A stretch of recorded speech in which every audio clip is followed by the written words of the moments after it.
स्वागत सादर करीत आहोत आजच्या काही ठळक घडामोडी।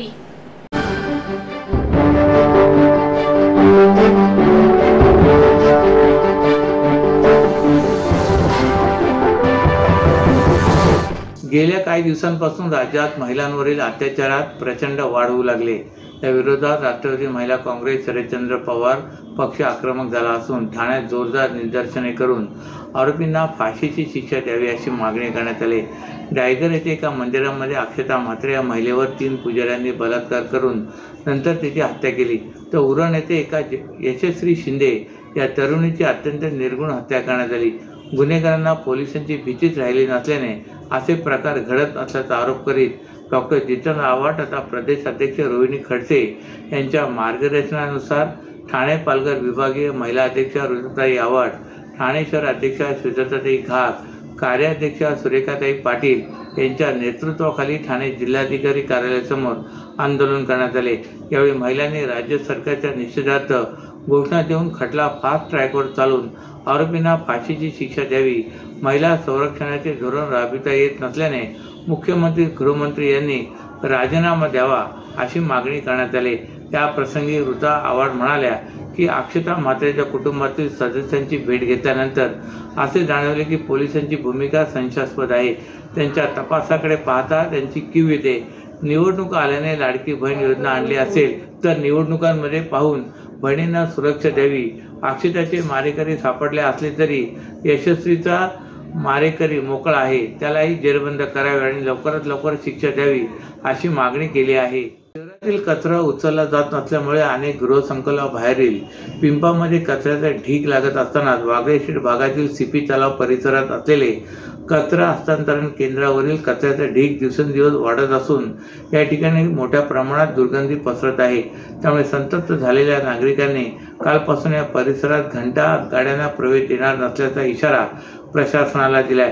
त्यामुळे शहरात पुन्हा कचरा कोंडी होण्याची चिन्हे दिसू लागली आहेत। वागळे एस्टेट भागातील सीपी तलाव परिसरात असलेल्या पालिकेच्या कचरा हस्तांतरण केंद्रावर शहरातील विविध भागातील कचऱ्याचे संकलन करून त्याचे वर्गीकरण करण्यात येते। या ठिकाणी कचऱ्याचे ढीग लावले जातात।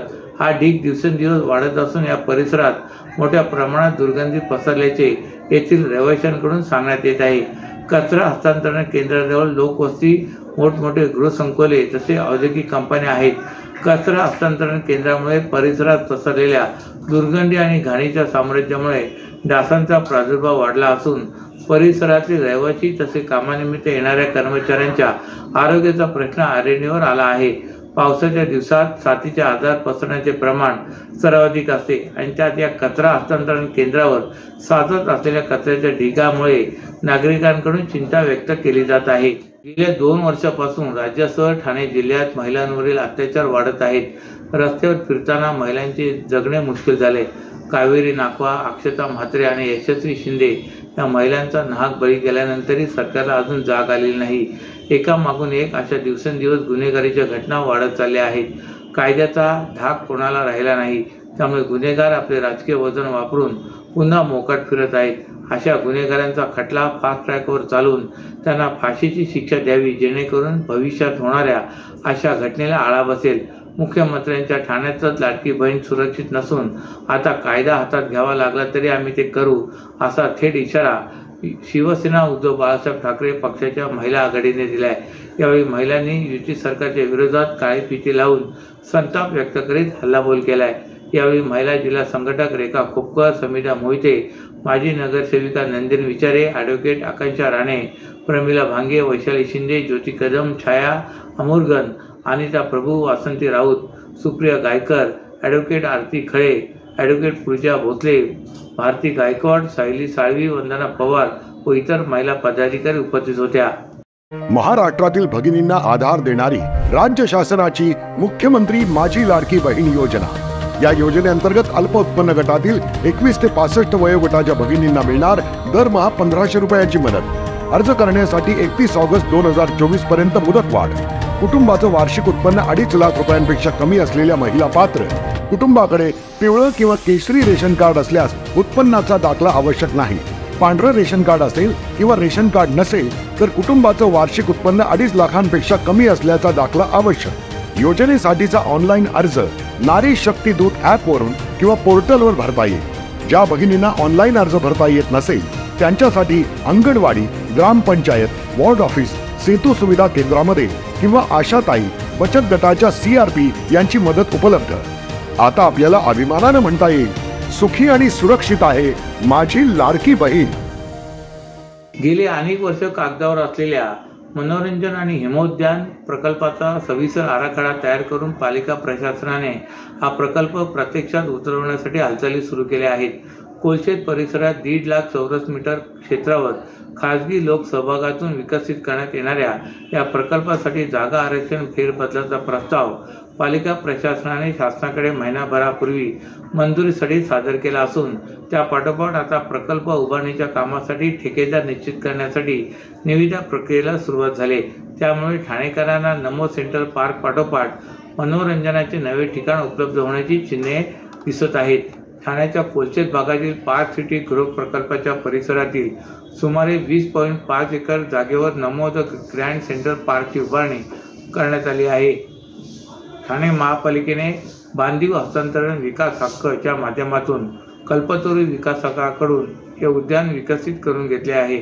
या उद्यानात नागरिकांची पसंती मिळत असतानाच त्या पाठोपाठ आता या भागात मनोरंजन आणि हिमोद्यान प्रकल्प उभारण्यासाठी पालिकेने पावले उचलली आहेत। ठाणे महापालिकेचे ज्येष्ठ माजी नगरसेवक व वर्तकनगर प्रति शिर्डी समजल्या जाणाऱ्या साईबाबा मंदिर समितीचे संस्थापक बळीराम उर्फ बळीभाई नईबागकर यांचे काल अल्पशा आजाराने ठाण्याच्या ज्युपिटर रुग्णालयात दुःखद निधन झाले। मृत्यू समय त्यांचे वय 80 वर्ष होते। त्यांच्या पश्चात 2 मुले, 2 मुली आणि सुना व नातू असा परिवार आहे। समाजकारण आणि राजकारण यांच्या गल्लत न करता सामाजिक जीवनात नेहमीच बळीभाई यांनी सर्वांसमोर आगळा आदर्श ठेवला होता। त्यांच्या निधनाने ठाण्यात शोककळा पसरले। त्यांचे पार्थिव वर्तकनगर येथील साईबाबा मंदिर परिसरात अंत्यदर्शनासाठी ठेवण्यात आले होते। यावेळी मुख्यमंत्री एकनाथ शिंदे, शालेय शिक्षण मंत्री दीपक केसरकर, आमदार संजय केळकर, आमदार प्रताप सरनाईक, आमदार निरंजन डावखरे, माजी आमदार रवींद्र फाटक, माजी महापौर मनोहर साळवी, माजी नगरसेवक हनुमंत जगदाळे, माजी खासदार राजन विचारे, हरी माळी, विक्रांत चव्हाण, राजू फाटक, भास्कर बैरी शेट्टी, छायाराव, विमल भोईर, बळीभाईचे चिरंजीव श्री साईनाथ सेवा समितीचे कार्याध्यक्ष मंगेशभाई नईबागकर, मिलिंद नईबागकर यांच्यासह सर्व पक्षीय नेते, कार्यकर्ते, माजी नगरसेवक, साई बंधू भगिनी तसेच परिसरातील नागरिक मोठ्या संख्येने यावेळी उपस्थित होते।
तर पुन्हा भेटू याच वेळी याच ठिकाणी। ठाणे दर्पण या वृत्तवाहिनीचे प्रसारण YouTube वर पाहायला विसरू नका।